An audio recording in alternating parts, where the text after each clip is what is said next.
Hi, this is Mrs Gangell, and I will be reading chapters 20 and 21. After Samar left, I felt restless. Restlessness is not a useful quality in a tree. We move in tiny bits, cell by cell, roots itching farther, buds nudged into the sunlight, or we move because someone transplants us to a new location. When you're a red oak, there's no point in feeling fidgety.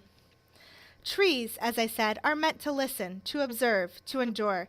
And yet, just once before I said goodbye to the world, what would it be like to be something other than passive? To be an actor in the stories unfolding around me, maybe even to make things a little bit better. Bongo, I said, are you awake? I am now, she grumbled. Well, Bongo, I have a question. I'll get back to you first thing in the morning. How does friendship happen? Bongo responded by snoring. I could tell it was a fake snore. Her real snores are so loud they scare the baby possums. I'm serious, I said. Bongo groaned. I don't know, it just happens. Well, how does it happen? Friends have things in common, Bongo said. And there you go, your answer in 5 words. See, I am pal. I thought about her reply, but what do you and I really have in common when you get right down to it? With a loud exhale, Bongo flew to the ground. Okay, I'm thoroughly awake now. Thank you very much. What's this all about? Just an idea. Well, here's an idea for you. Ideas are a bad idea, said Bongo, especially if someone is in a busybody mode. I'm looking at you, Red. Back to my question. Why are we friends? Okay, fine. Let me think on it for a minute. Bongo walked in a slow circle around my trunk, considering. I love the way birds move, so unlike trees. We bend with the wind, we're graceful and unhurried. Birds, on the other hand, move in flits and twitches, their heads whip from side to side as if they just heard astonishing news. Bongo paused. Well, to begin with, you're my home and I'm your tenant. But that's not really a reason for us to be friends.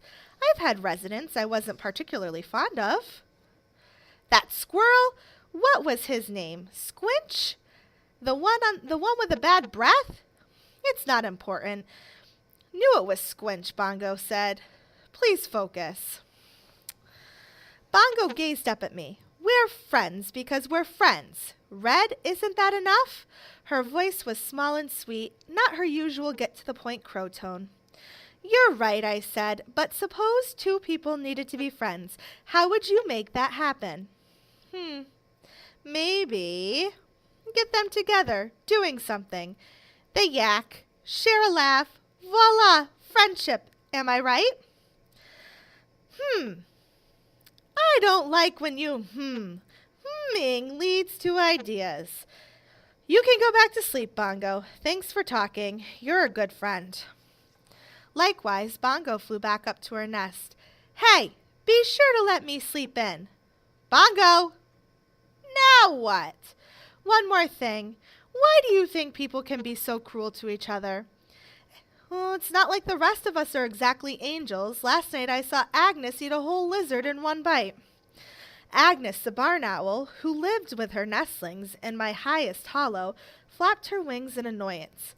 Hey, a girl's gotta eat, and you're a fine one to talk, Bongo, she said. Is there anything crows won't eat?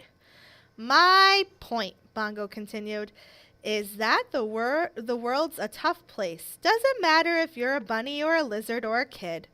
And with that, Bongo started snoring, for real this time, but I was still wide awake. Ma, what's that horrible noise? Came the startled voice of a baby possum. That's just Bongo sleeping, her mother replied. Bongo had been right. I was hatching an idea. She'd always said I was a busybody, not to mention an optimist. An optimist, button sky. Well, there were worse things. Trees are the strong, silent type, unless we're not.